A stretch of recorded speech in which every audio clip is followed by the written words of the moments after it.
Esta noche tenemos un tema que es muy importante, pero que sobre todo es trascendente para el desarrollo de nuestra vida cristiana.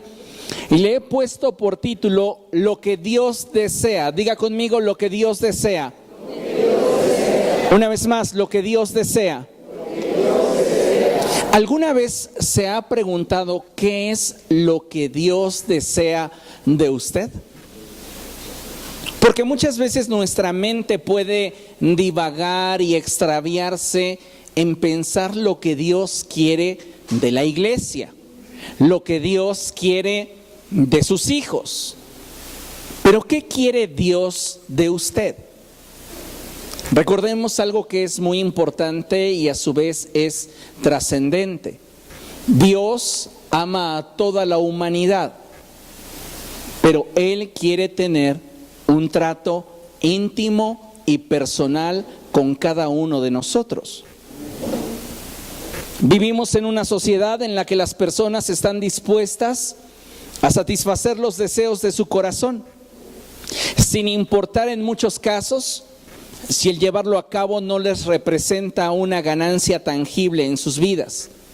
En otras palabras, estamos viviendo en un tiempo de tal nivel y tal magnitud de egoísmo en el que la gente quiere hacer lo que quiere simplemente por el hecho de que es lo que quiere. Gane o pierda en la toma de su decisión, lo único que la gente hoy quiere es satisfacer el impulso de su corazón. Y hoy día pareciera que son cada vez más las personas que están dispuestas a pagar el costo que sea por alcanzar aquello que anhela su corazón. Incluso si el costo es demasiado alto, no importa. ¿Por qué? Porque es algo que anhela mi corazón. Y sabe, cuando nosotros tenemos esta manera de pensar, el deseo de nuestro corazón comienza a provocar un impulso que es demasiado fuerte, que comienza a cautivar nuestros pensamientos y voluntad. ¿Por qué hay personas que pueden atreverse a correr tras el impulso de su corazón, aun cuando saben que aquello tras lo que corren traerá o acarreará dolor a su vida y a su corazón? La respuesta es muy sencilla, porque el deseo de su corazón ha cautivado sus pensamientos y ha sometido su voluntad. En un contexto como este, en el que por naturaleza el ser humano es egocéntrico y en el que en su afán de ser primero en todo, pareciera que resulta enfermiza esta actitud, pero es en medio de este entorno en el que como hijos de Dios, amados hermanos, debemos atrevernos a marcar una clara diferencia en cuanto a lo que somos nosotros y lo que es el mundo. Es decir, el creyente debe de esforzarse por ser ejemplar en su estilo de vida. Y no solamente cuando hablamos de nuestra vida pública, sino principalmente cuando se trata de nuestra vida íntima y privada.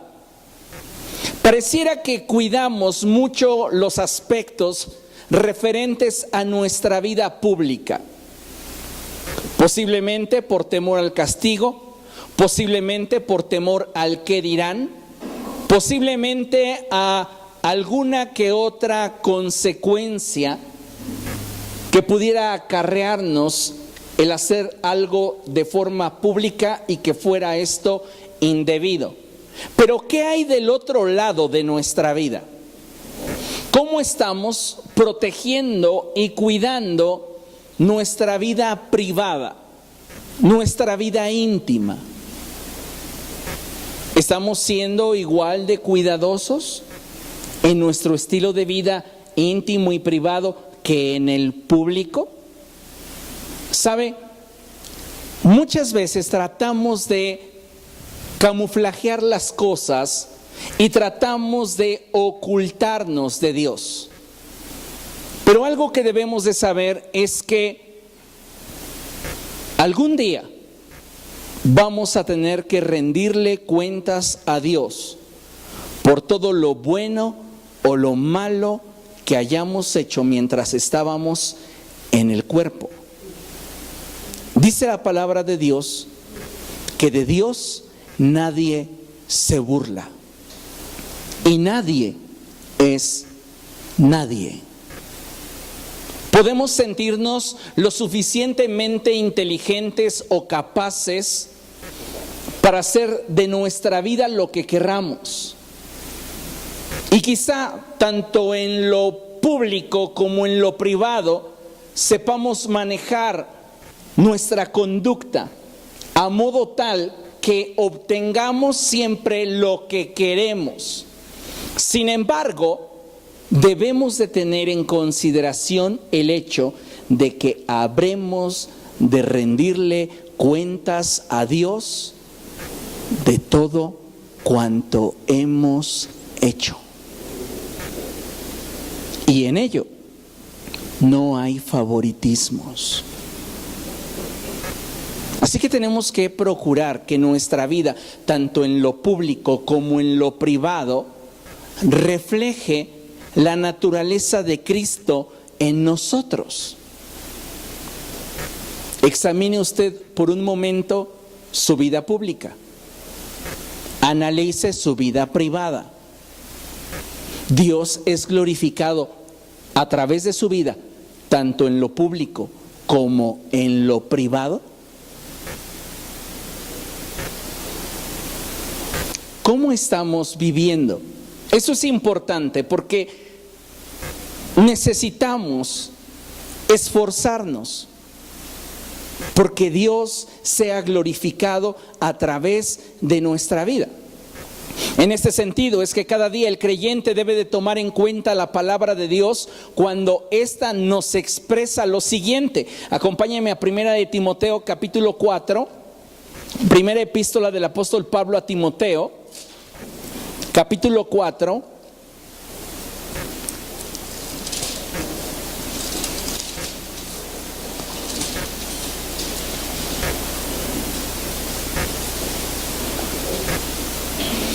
La Escritura dice cosas como estas: los pecados de algunos hombres son evidentes de inmediato, los de otros no. Pero independientemente que nuestros pecados fueran conocidos de forma pública o se mantuvieran de forma privada, habremos de ser juzgados por Dios. Entonces el creyente debe de traer a la mente y al corazón la palabra que dice: si alguno piensa estar firme, fíjese cómo está caminando. A veces le prestamos tanta atención a cómo viven los demás que descuidamos la parte más importante de la vida, y es cómo estamos caminando nosotros. He escuchado cantidad de gente decir: eso a mí no me va a pasar. Y sabe, al paso del tiempo caen en situaciones peores de aquellas de las cuales se admiraban. No se trata de los demás, se trata de mí, se trata de ti. ¿Comprende? 1 de Timoteo capítulo 4 verso 12 dice la palabra de Dios de la siguiente manera: que nadie te menosprecie por ser joven. Al contrario, que los creyentes vean en ti un ejemplo a seguir, en la manera de hablar, en la conducta y en amor, fe y pureza. Pablo le escribe a Timoteo y le dice: debes de ser un ejemplo para todas las personas que te rodeen. A veces creemos que vamos a ser ejemplares hasta que nos llegue la edad. Y mientras que somos jóvenes, podemos y nos sentimos incluso como que tenemos el privilegio o el derecho para equivocarnos. Pero ¿sabe? Necesitamos entender que la palabra de Dios nos está instando a tener una vida ejemplar. Tanto en nuestra forma de hablar como en nuestra conducta y en aquello que es intangible, en lo visible y en lo invisible, en lo que la gente puede medir y lo que nadie puede medir. Porque la gente puede darse cuenta de tu forma de hablar. La gente puede darse cuenta de cómo es tu conducta. Pero intangible es el amor que hay en ti, que gobierna en ti, la fe y la pureza. De este modo que tanto lo que es tangible como lo que no es, en ello tenemos que buscar ser irreprensibles delante de Dios. Y a mí no me interesa tanto si hasta este día te has estado revolcando continuamente en tus pecados. El mensaje de hoy está orientado para que tomes conciencia de qué es lo que Dios desea de ti y que con base en ello tomes decisiones que te permitan serle agradable. ¿Sabe qué es lo que hace la gente hoy día y lo que hace el diablo? Desacredita a la gente de acuerdo a su pasado. Pero Dios no es así. Y algo que no nos damos cuenta es que cada día en Cristo tenemos una oportunidad de ser transformados y renovados para ser más como Él. Pero debe existir en nosotros el deseo y la voluntad de movernos en la dirección de lo que Dios desea. Vea lo que dice el verso 16. Primera de Timoteo, capítulo 4, ahora vemos el verso 16. Y Pablo le advierte a Timoteo y le dice: ten cuidado de tu conducta y de tu enseñanza. La Reina Valera traduce de una forma muy hermosa, muy rica, y dice la Reina Valera: ten cuidado de ti mismo y de la doctrina. Ten cuidado de aquello que solo tú conoces y de aquello que Dios te ha revelado que quiere de ti. ¿Comprende? Necesitamos entonces considerar seriamente qué es lo que Dios desea.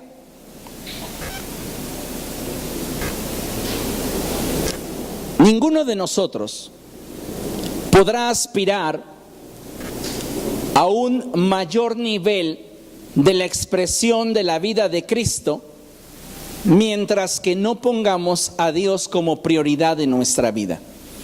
Escúchelo de esta forma: ningún creyente que no tenga a Dios como prioridad en su vida podrá reflejar tanto en lo público como en lo privado una vida que Dios apruebe. Esto es muy interesante porque la gente hoy está buscando un estilo de vida que les produzca satisfacción, que les haga sentir bien, pero no están realmente orientando sus vidas en el sentido en el cual Dios les apruebe. Muchas personas hoy día se sienten bien con su cristianismo, pero el que tú te sientas bien con la forma en la cual estás practicando tu evangelio, y no me refiero al evangelio escrito, sino a aquel que tú te has hecho a tu propia medida, no garantiza que Dios te apruebe.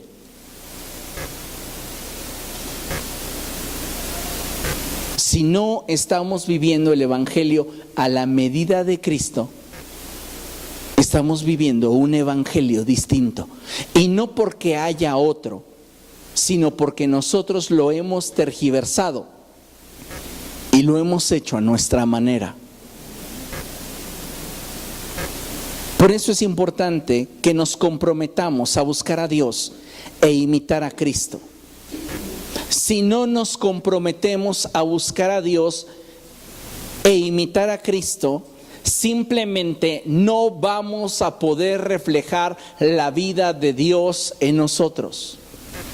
No importa qué tan bien dominado tengamos el lenguaje cristiano evangélico. No importa cuántas actividades desempeñemos dentro de la iglesia. No importa qué lugares de privilegio estemos desempeñando. Si nosotros no estamos comprometiéndonos con buscar más a Dios e imitar a Cristo, no podremos reflejar la vida que de Dios procede. Acompáñenme a ver lo que dice 2 Timoteo, capítulo 2, verso 15. Y dice la palabra del Señor así: esfuérzate por presentarte a Dios aprobado, como obrero que no tiene de qué avergonzarse y que interpreta rectamente la palabra de verdad. Pablo mejor que nadie sabe que dentro del hombre habita una naturaleza que se opone a lo que el Espíritu de Dios desea. Por eso, haciendo a un lado la ingenuidad que parece que hoy gobierna en la mente de muchos creyentes que creen que sus vidas será grata a los ojos de Dios solamente por cumplir con determinada actividad dentro de la iglesia, o por dar una limosna, o por hacer ayuda al necesitado, créame, no va por ahí. Por eso Pablo le expresa a Timoteo: esfuérzate por presentarte delante de Dios aprobado. Esfuérzate. Vas a lidiar con muchas cosas en tu mente, en tus emociones, en circunstancias mil, pero tu prioridad debe de ser agradar a Dios. Lamentablemente vivimos en medio de una generación perversa, en donde con facilidad el mensaje del Evangelio es diluido, tergiversado e incluso sacado de contexto. Vivimos en medio de una generación egoísta, en la que Dios puede esperar mientras que yo me ocupo de satisfacer mis deseos, y en la que un alto porcentaje de cristianos, escuche bien esto porque es triste, un alto porcentaje de cristianos nunca en su caminar cristiano han tenido un encuentro con Jesucristo. ¿Por qué tenemos una iglesia tibia? Porque un alto porcentaje de creyentes profesan una fe que en realidad no es verdadera en lo íntimo de su ser. Llaman a Jesús Señor, pero no han tenido un encuentro con Jesucristo. Llaman a Jesús Salvador, pero en realidad muchas veces titubean en cuanto al hecho de la certeza de saberse hijos de Dios. Y esto es lamentable, porque es gente que está dentro de nuestros templos, que puede llevar años en el Evangelio, que puede haber leído varias veces la Escritura, pero como simple literatura, no ha tenido un encuentro con Jesucristo. Muchos cristianos hoy día tienen una fe basada en emociones, sensaciones y argumentos humanos. ¿Por qué prolifera con mayor fuerza la doctrina de la prosperidad en cierto sector de la cristiandad? ¿Cuál es ese sector, pastor? El más ignorante, el menos letrado, el menos instruido en doctrina, que la palabra pura y sin diluir que nos afirma en compromisos cristianos. ¿Por qué? Porque la gente está pensando en cómo satisfacerse a sí misma y puede emplear a Dios como el pretexto idóneo, perfecto, para creer que de esa manera sus deseos serán satisfechos por Él. Esto debería preocuparnos. Debería preocuparnos que un alto porcentaje de cristianos no tienen una fe basada en la palabra de Dios. Tienen una fe basada en emociones, en sensaciones y argumentos humanos. Muchas personas dentro de las iglesias profesan a Cristo como Señor, pero carecen de una experiencia real con la palabra de Dios y el Espíritu Santo. No han tenido en realidad una genuina conversión. Se integraron a un sistema religioso y se sintieron cómodos dentro de él. Pero para vergüenza nuestra, lo digo, no han nacido de nuevo. Y no importa cuánto conocimiento tengan. No importa en realidad cuánta antigüedad puedas tener dentro de una iglesia.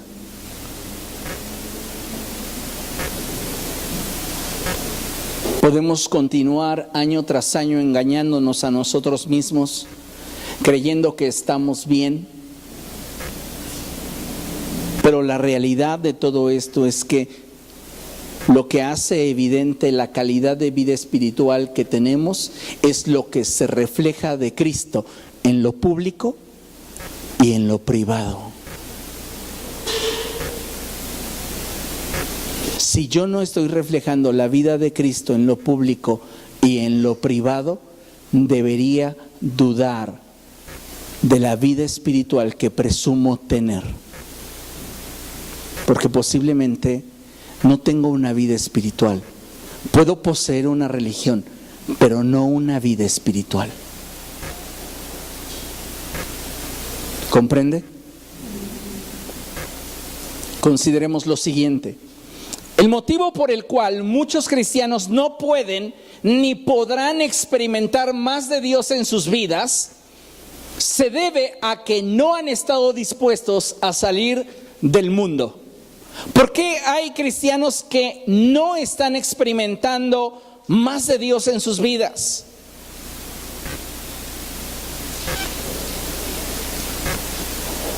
¿Por qué hay cristianos que no están teniendo experiencias más profundas con Dios? La respuesta es simple. No hay espacio en sus vidas para Dios. No han estado dispuestos a renunciar al mundo. Y cada uno de nosotros puede saber cuáles son las prácticas del mundo que ama.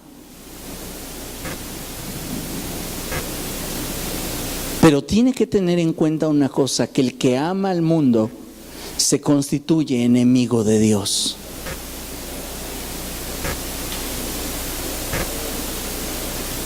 ¿Qué prácticas del mundo amas? ¿Cuáles son? ¿Adulterio? ¿Fornicación? ¿Homosexualidad? ¿Perversión? ¿Celos? ¿Mentiras? ¿Pleitos? ¿Qué es lo que amas del mundo? ¿Qué estás solapando en tu vida del mundo? Por eso no creces. Y puedes venir a cada reunión y puedes derramar tus lágrimas y puedes levantar tus manos y pareciera que estás cumpliendo con el manual del religioso, lo que se supone que todo aquel que ama a Dios hace, pero en realidad no estás haciendo lo que Dios desea de ti. Estás haciendo aquello que de alguna manera el ambiente te impulsa a hacer, pero no estás cumpliendo con lo que Dios quiere que hagas. Y por eso no hay un crecimiento, no hay una profundidad espiritual en lo personal de tu vida. ¿Por qué hay tantos ministerios sin unción? La respuesta es simple: porque no están tomando en serio el buscar a Dios y solapan el pecado en sus corazones, en su mente, en sus vidas. Porque hay creyentes que antes de salir a su trabajo o que durante el día tienen la curiosidad de saber qué dice su horóscopo. ¿Dónde está su confianza?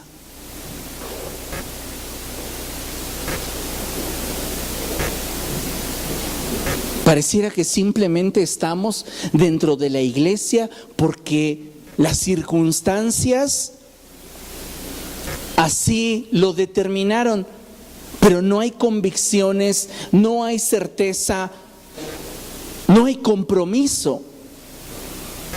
¿Cómo es posible que llevemos años dentro del evangelio y no estemos creciendo? No estemos desarrollando nuestra capacidad de percepción espiritual. Pablo lo expresa de esta manera y él dice: debiendo de ser ya maestros, se les tiene que volver a instruir con rudimentos, porque parece ser que lo que les entra por un oído les sale por otro. ¿Y sabe por qué es esto, amados hermanos? Porque no tenemos espacio en nuestro corazón, no tenemos espacio en nuestra mente, porque el mundo nos ha saturado. Y la vida del Espíritu no tiene espacio para crecer, porque en tu corazón no está la voluntad de consagrarte seriamente a Dios.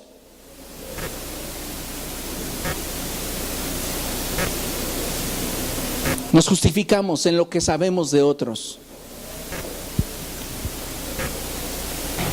y pensamos que eso hará menos duro el juicio que habremos de enfrentar. ¿Sabe que el juicio que vamos a enfrentar delante de Dios será individual? No va a decir Dios: a ver, señálame a los que eran 10 veces peores que tú. No, vas a estar tú frente a Dios. Y tú vas a tener que presentar cuentas delante de Él de lo que hiciste.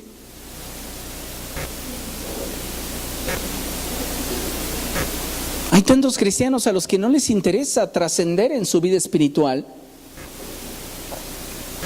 Llevamos años sin un crecimiento sustentable, tangible en nuestra vida. ¿Cuánto más de la Escritura sabemos? Pasan los años y sabemos más de Dios. ¿Conocemos mejor la Escritura? ¿Tenemos una mejor relación con el Espíritu Santo? ¿Hemos abundado e incrementado la unción y los dones del Espíritu Santo en nosotros? ¿Hablas más lenguas que al principio? ¿Por qué estamos estancados? Porque el mundo no nos da espacio para más de Dios. No hay otra respuesta. Porque si tuviéramos más de Dios y menos del mundo, podríamos avanzar y conquistar. Pero nos saturamos y nos saciamos del mundo y nos olvidamos de Dios. En Éxodo capítulo 8, versos 25 en adelante, encontramos a Moisés presentándose ante el faraón. Y usted sabe que cuando Dios se reveló a Moisés, Dios le dijo a Moisés: he escuchado el clamor de mi pueblo y vas a ir ante el faraón y le vas a exigir que libere a mi pueblo. ¿Estamos en el mismo canal? Bien, entonces en Éxodo capítulo 8 Ya Moisés ha tenido varias entrevistas con Faraón. Faraón no ha querido dejar al pueblo irse. Y hay una propuesta de Faraón que brinca a mis ojos y que parece ser que es la propuesta que muchos cristianos han abrazado en esta generación. Fíjese lo que dice la palabra de Dios, Éxodo 8, versos 25 en adelante. Llamó entonces el faraón a Moisés y a Aarón y les dijo: vayan y ofrezcan sacrificios a su Dios aquí, en Egipto. Egipto representa el sistema corrupto del mundo. Faraón representa al príncipe de este mundo, Satanás. Y sabe, pareciera que la propuesta que a muchos cristianos hoy día les ha resultado atractiva es: tú puedes adorar a Dios aquí, en el mundo. No necesitas cambiar totalmente. No, ¿para qué te vuelves más religioso? Tú puedes ser igual que los demás y tener un corazón para Dios, sin la necesidad de salir de tu Egipto. Y vea la respuesta de Moisés: no estaría bien hacerlo así.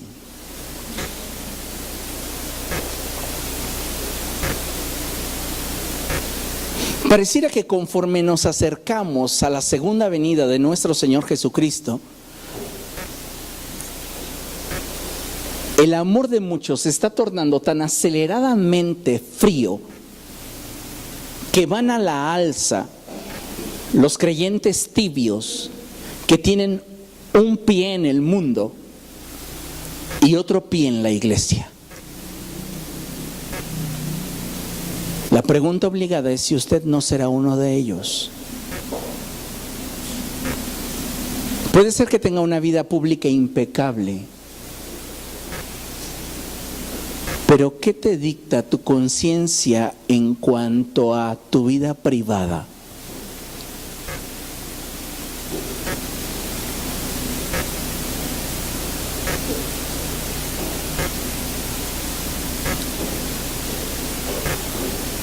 No estaría bien hacerlo así, dijo Moisés.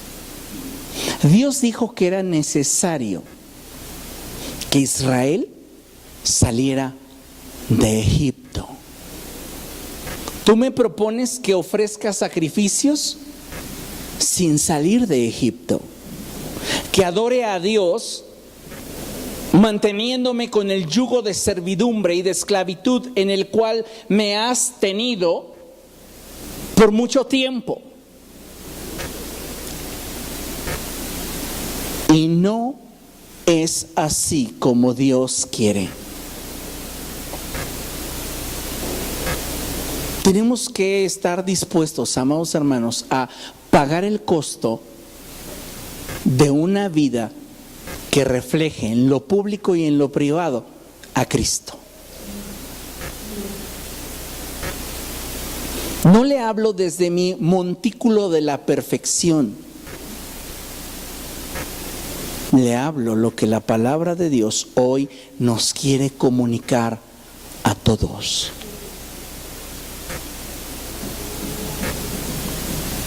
¿Comprende? No estaría bien hacerlo así, contestó Moisés, porque los sacrificios que ofrecemos al Señor nuestro Dios resultan ofensivos para los egipcios. Si a la vista de ellos ofrecemos sacrificios que les son ofensivos, seguramente nos apedrearán. ¿Por qué cree que hay tantos cristianos de la secreta que ni en su trabajo saben que son cristianos? Manejan dos perfiles en Facebook, uno para los de la iglesia y otro para los de la escuela o los del trabajo. ¿Somos o no somos? ¿Estamos comprometidos con Cristo o no lo estamos?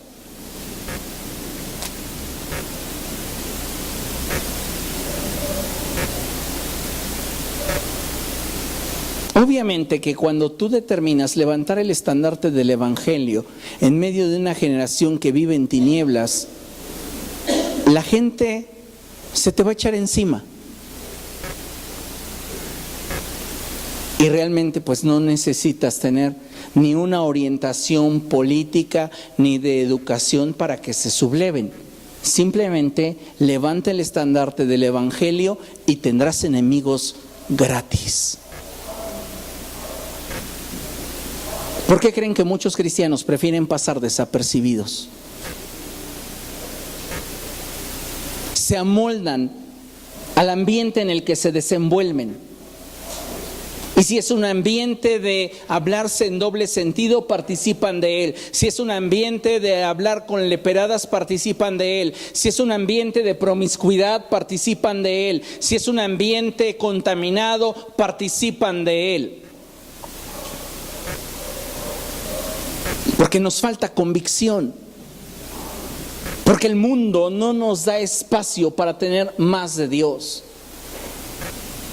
Y no tenemos la convicción como para decir hasta aquí. Quiero salir de Egipto. Pues bueno, pues si el diablo me deja asistir a la iglesia el domingo, voy, lloro y eso calma mi conciencia, con eso tengo. ¿Para qué más? ¿Será realmente lo que Dios quiere para usted? ¿Una vida de religión? ¿Una vida en la que la relación que usted tiene con Cristo sea simplemente una apariencia burda?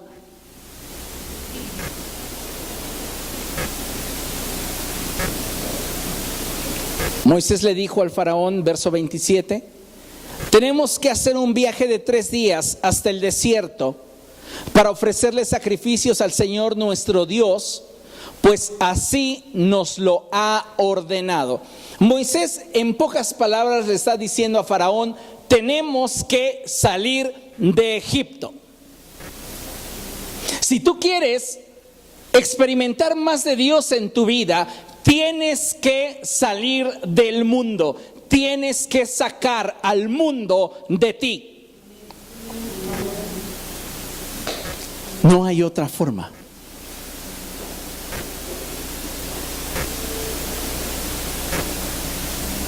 Pero es una decisión personal.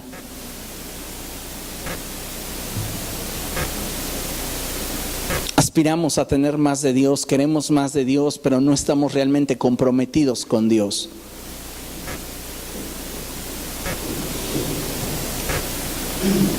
Es muy lamentable observar cómo la forma de pensamiento del mundo sigue arraigada en muchas mentes y corazones de creyentes, de tal modo que el no haber disposición ni disponibilidad en sus corazones es que el proceso de transformación en la mente y el corazón no avanza.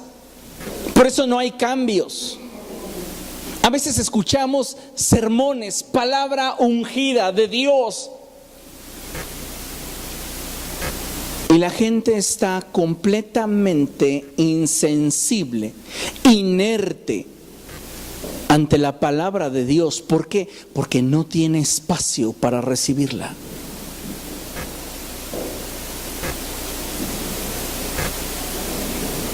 Y por eso no hay transformación. La gente vive estancada dentro de las iglesias, de alguna forma conformándose con tener una experiencia superficial con la religión que practican, pero sin conocer en realidad a Dios. Le hago esta pregunta, ¿usted conoce a Dios? ¿Realmente conoces a Dios?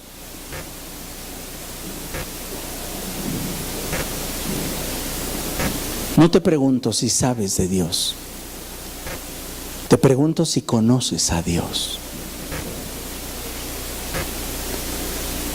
Porque conocer a Dios implica muchas cosas. Y tal vez no seas perfecto, pero conocer a Dios siempre va a dirigir tu vida en una dirección.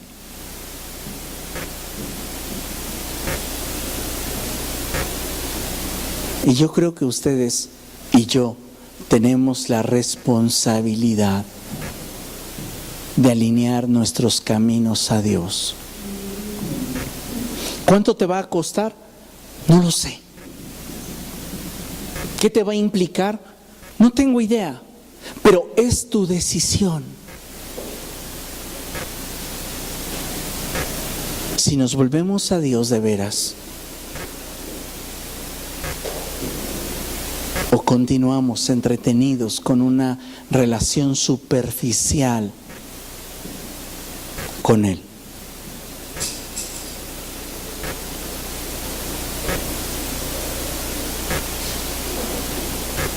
Mucha gente hoy dentro del cuerpo de Cristo no está creciendo en su fe. Es fácil culpar al pastor, es que el pastor no nos da discipulado, es que el pastor no nos da cursos, es que el pastor no asiste a las reuniones, ahí deja a los diáconos que no saben. Cada congregación tiene sus porqués y sus pretextos del por qué supuestamente no crecen.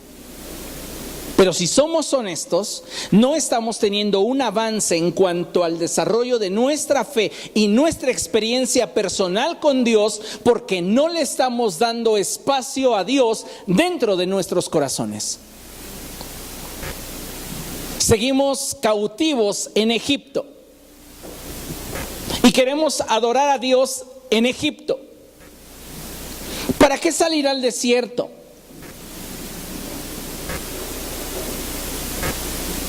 ¿Para qué exponernos a aquello en lo cual no tenemos el control?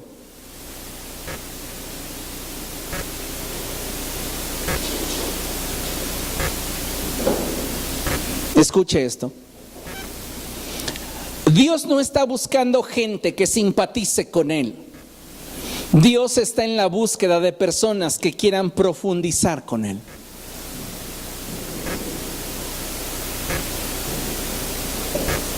A veces buscamos personas a las cuales les agrademos.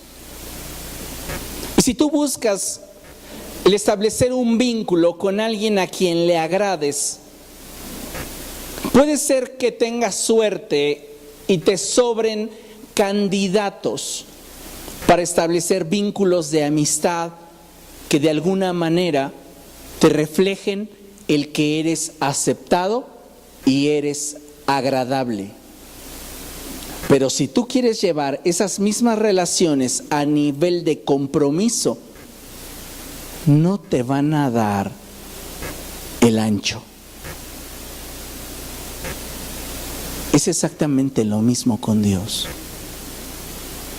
Hay relaciones de algunos cristianos que se mueven perfectamente en el área de el beneficio. Pero cuando ya Dios toca sus intereses, se desaniman, no se comprometen, no hay una trascendencia. ¿Por qué? Porque ni siquiera estamos calculando lo que nos costaría mantenernos en una relación que implique compromiso. De ahí que puedo decir que Dios no está buscando quien simpatice con Él. O sea, a Él no le preocupa que le caigas bien. A Él lo único que le interesa es que estés dispuesto a profundizar en Él. Y no puedes profundizar en Él si antes no tomas la decisión de hacerle espacio en tu mente y en tu corazón. A veces estamos vinculados emocionalmente a relaciones que no son correctas a los ojos de Dios. Y el mantener el vínculo nos separa de Él. La pregunta es si vamos a valorar más el vínculo que a Él. Es tu decisión. Es tu decisión. Tu nivel de compromiso lo determinará.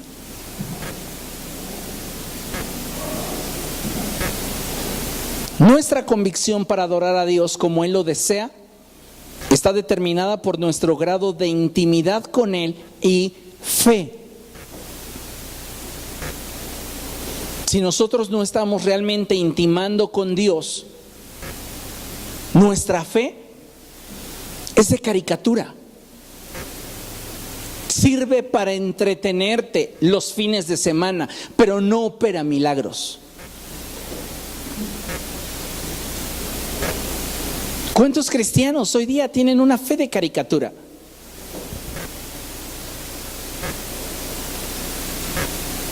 Pero no les da para moverse en lo sobrenatural. Nuestras experiencias con Dios no son más que el recuento de experiencias de otros que se han atrevido a darle espacio a Dios en sus vidas. Pero en cuanto a nosotros, no hay más. Vivimos en una rutina religiosa que no nos permite aspirar a realmente conocer a Dios.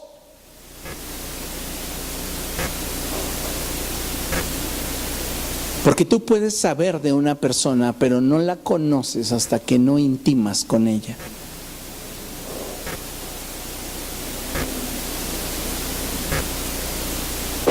Y necesitamos profundizar en la intimidad con Dios. Mire,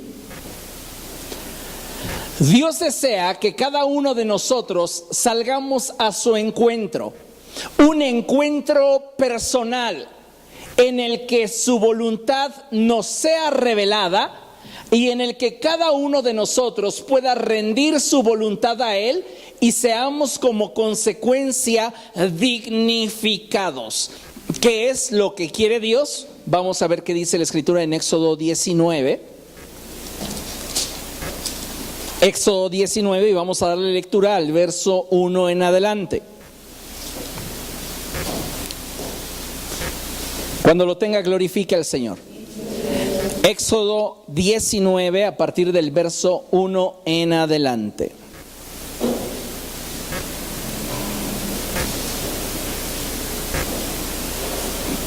Dice la palabra del Señor así: los israelitas llegaron al desierto de Sinaí a los 3 meses de haber salido de Egipto.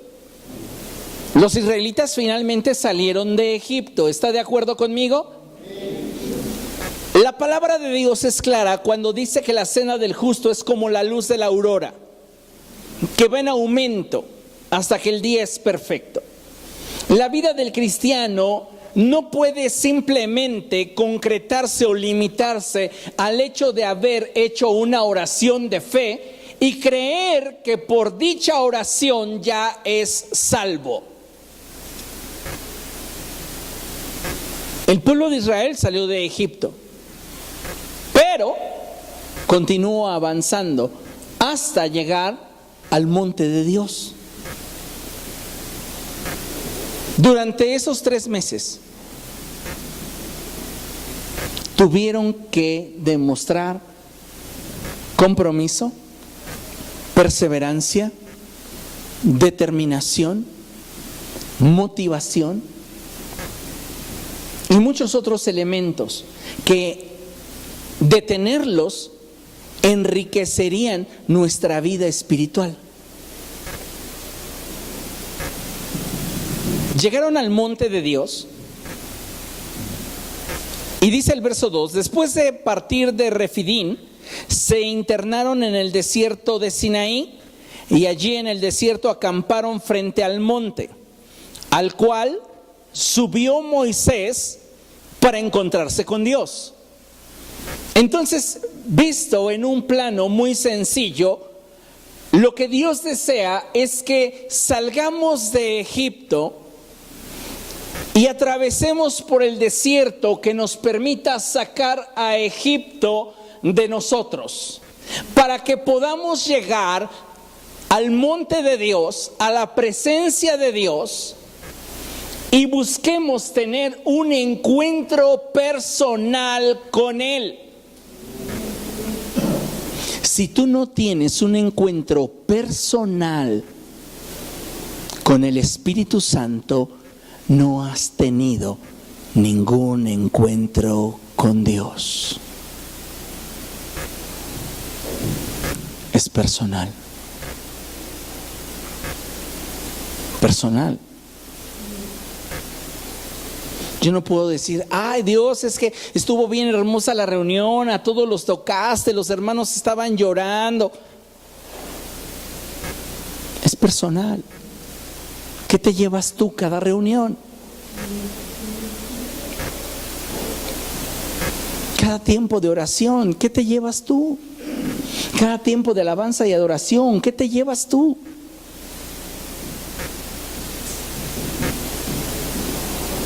Moisés subió al monte para encontrarse con Dios y desde allí lo llamó el Señor y le dijo: anúnciale esto al pueblo de Jacob, declárale esto al pueblo de Israel. Ustedes son testigos de lo que hice con Egipto y de que los he traído hacia mí como sobre alas de águila. Ahora viene algo interesante. Si ahora ustedes me son del todo obedientes, ¿qué es lo que debería provocar en nuestra vida un encuentro con Dios? Obediencia. Porque yo puedo decir que vivo inmerso en la presencia de Dios, pero mientras que yo no obedezca sus mandamientos, soy un mentiroso. Y la verdad no está en mí. ¿Comprende lo que estoy diciendo?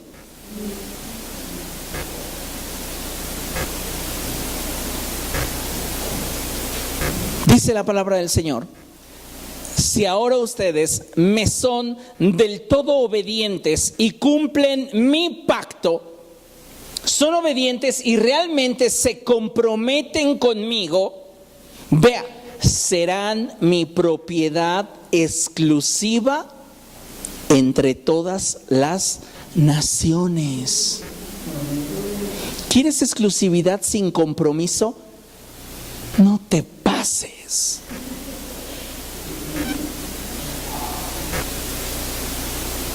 Le demandamos a Dios que nos bendiga, que nos dé, que nos supla,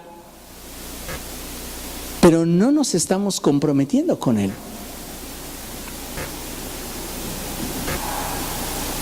Dice Dios: si tú me eres del todo obediente y cumples mi pacto, te comprometes realmente conmigo, serás completamente mío. ¿Qué es algo exclusivo?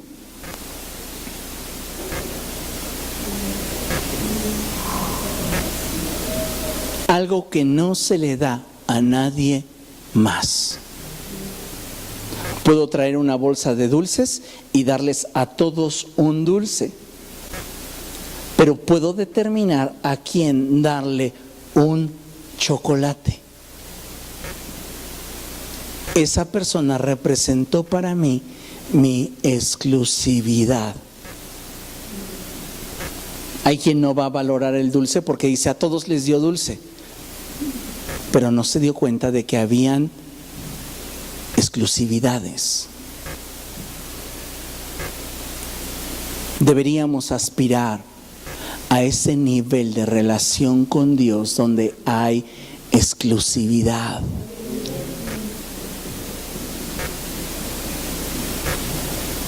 A mayor intimidad, mayor exclusividad.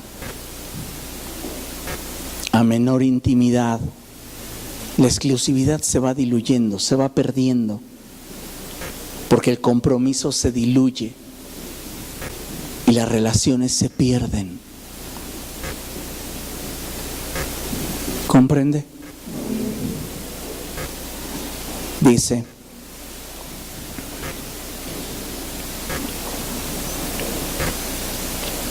si ahora ustedes me son del todo obedientes y cumplen mi pacto, serán mi propiedad exclusiva entre todas las naciones, aunque toda la tierra me pertenece. ustedes serán para mí un reino de sacerdotes y una nación santa. Para que Dios los dignificara, ellos necesitaban rendirle su voluntad a Él. Pero eso no iba a pasar si la voluntad de Dios no les era revelada de forma personal. Es como el día domingo hablábamos y yo les comentaba acerca de las promesas universales de Dios. Bien, toda la Escritura es inspirada por Dios, sí. Y en toda la Escritura encontramos más de 8,000 promesas que son la expresión universal del deseo de Dios para la raza humana.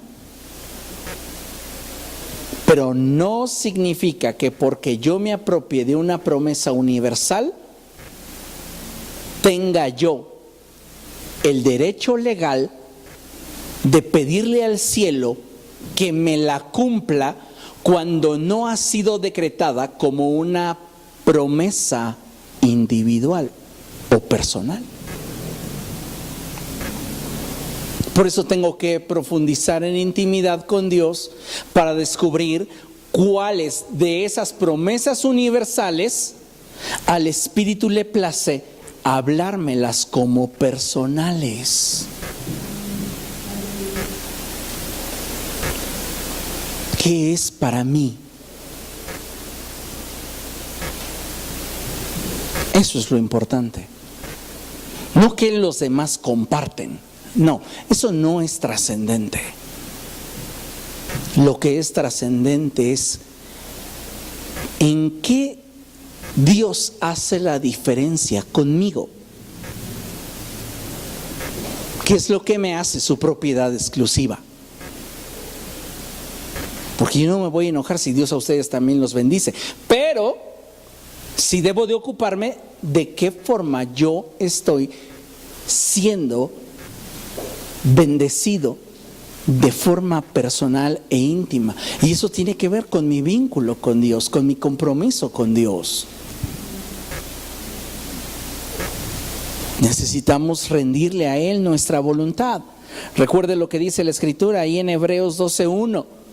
Que nos despojemos del lastre que nos asedia, en especial del pecado.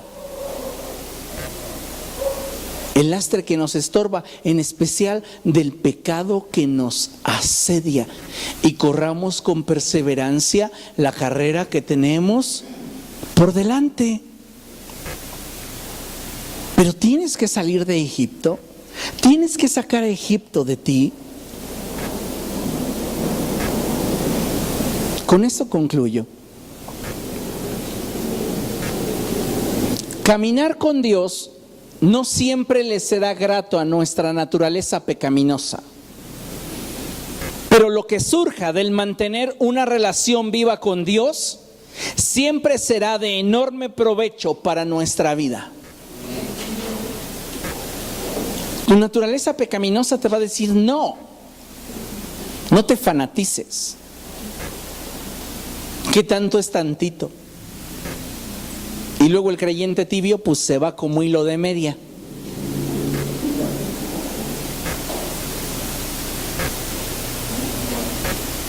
Despojémonos del mundo. Saquemos al mundo de nuestra mente y de nuestro corazón. Recuerde lo que dice la Escritura: no amen al mundo ni nada de lo que hay en él.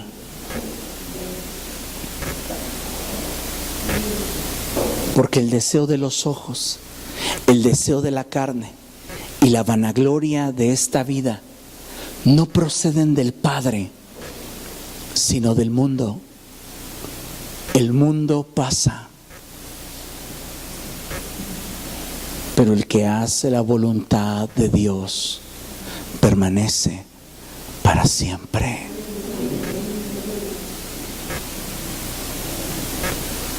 Atrévase a caminar con Dios. examine su vida pública y examine su vida privada y haga los ajustes que usted considere convenientes para agradar a Dios. No espere a que otro lo haga por usted. Si realmente el Evangelio le ha provocado convicción, hágalo usted.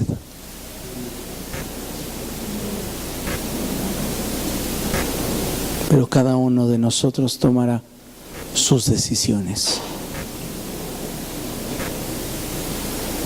Póngase de pie.